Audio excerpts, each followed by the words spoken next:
Oke guys, ya balik lagi sama gue CR Motovlog.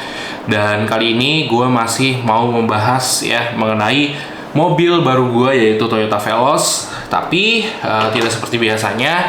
Kalau biasanya gue selalu membuat video yang cenderung ke hal yang gue suka, ya kan, hal yang positif lah soal ini, kendaraan atau produk yang gue review. Tapi kali ini kita bicara atau membahas yang gue tidak suka dulu. Nah, kenapa bang kira-kira? Karena antusiasme masyarakat terhadap mobil ini tuh terlalu positif menurut gua, dan kesannya juga terlalu positif, sehingga ketika kita ingin mencari hal-hal positifnya itu gampang banget diketahui sama kita-kita yang ingin membeli atau bahkan sudah membeli gitu. Tapi kalau misalnya hal negatifnya itu jarang ya yang mengulik sampai dalam, kecuali yang sudah memilikinya. Nah, kenapa gue bisa bilang begitu? Ya karena yang memakainya setiap hari lah yang merasakan, ya kan. Nah, kebetulan gue sudah jalan sama mobil ini di atas 100 km ya. Yang dalam artian biasanya udah 100 km lebih itu ya berarti lumayan bisa menilai ya impresi, dan juga bisa dibilang apa ya, kayak busuk-busuknya juga mungkin agak sedikit udah mulai tercium lah gitu dari mobil ataupun motor. Jadi inilah videonya, dan semoga kalian bisa menikmati video ini. Kita langsung membahas ya di nomor 1 nih kan, kekurangan si Veloz ini menurut gua. Ini sekali lagi nih menurut gue pribadi ya teman-teman, bisa sama dengan orang lainnya, bisa pun tidak gitu ya, tidak sama. Nah, menurut gua visibilitas kedepannya itu cenderung jadinya minim, karena gue tuh ngerasa kayak kelelep sama si cupnya loh. Nah, jadi pilar yang sini nih, nah ini tuh blind spot ya, tebel.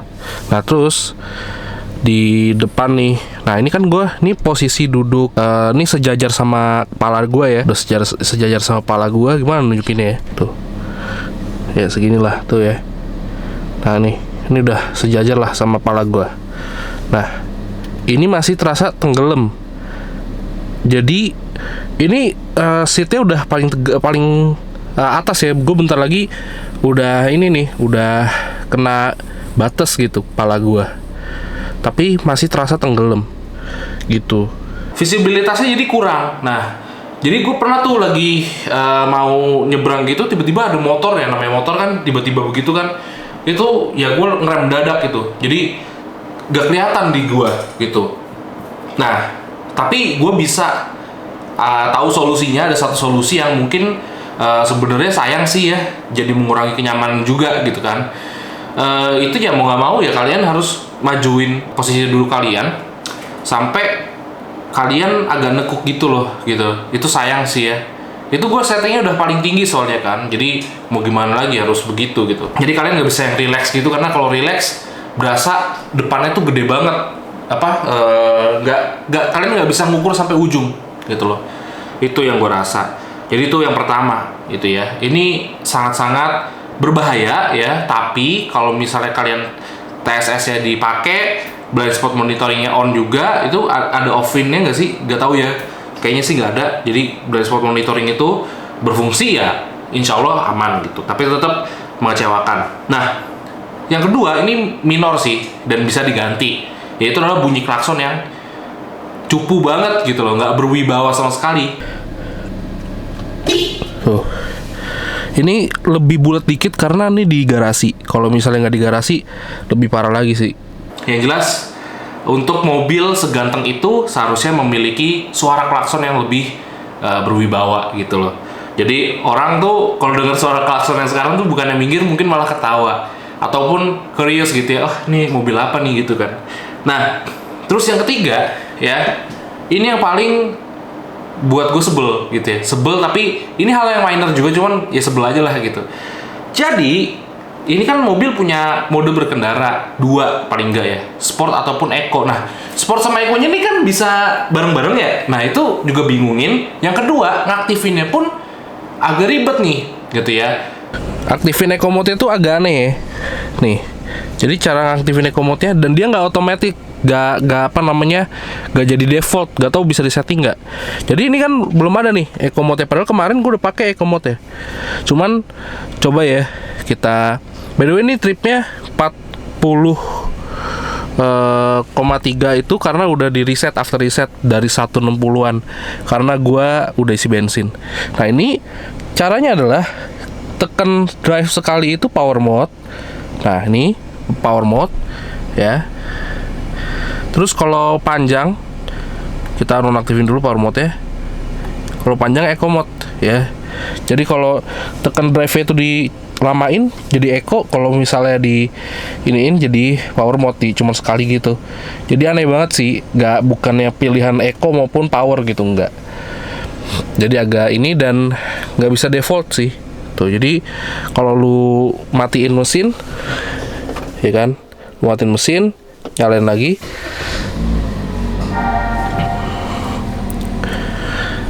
Dia nggak otomatis memilih eco mode untuk si ininya. Nah, yang terakhir nih, ya kan, gua nih ini termasuk yang nggak driver oriented banget nih keluhan ini, ya kan. Yang pertama udah nggak driver oriented, ini udah yang keempat ini, yang terakhir ini udah nggak driver oriented banget gitu ya. Yaitu adalah pengoperasian head unit yang full touchscreen, teman-teman. Pengoperasian head unit itu tuh nggak bisa dari sini, teman-teman. Nggak bisa dari sini, teman-teman. Ya, nih nggak bisa dari, tuh nggak bisa. Ya, kayak buat menutup si ininya aja nggak bisa nih, dipencet, harus di touch, ya kan. Misalnya lu mau milih layar gitu, nggak bisa. Ini benar-benar untuk si speedometer, panel instrumen ini, layar instrumen ini, speedometer ya. Jadi menu-menu di sini tuh dari setir. Jadi ini harus touchscreen, kecuali volume up, volume down, rewind, sama next track, previous track gitulah, gitu. Jadi kalian itu jangan terkecoh dengan tombol-tombol yang banyak di setirnya. Tombol-tombol yang banyak di setirnya itu tidak bisa untuk mengoperasikan pemilihan menu di head unit gitu ya.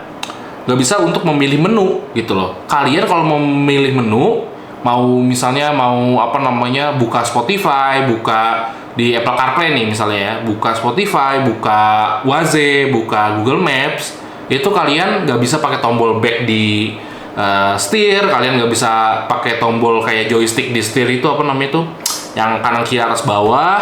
Nah itu nggak bisa tuh pakai tombol di situ, kalian harus touchscreen. Jadi kan aneh ya gitu. Ini yang menurut gue ribetin banget, apalagi ketika posisi kita lagi jalan, ya kita nggak bisa tuh. Sekian aja teman-teman videonya. Moga-moga kalian terbantu dengan video ini. Terima kasih sudah menyaksikan sampai habis, dan sampai jumpa di video berikutnya. Bye-bye.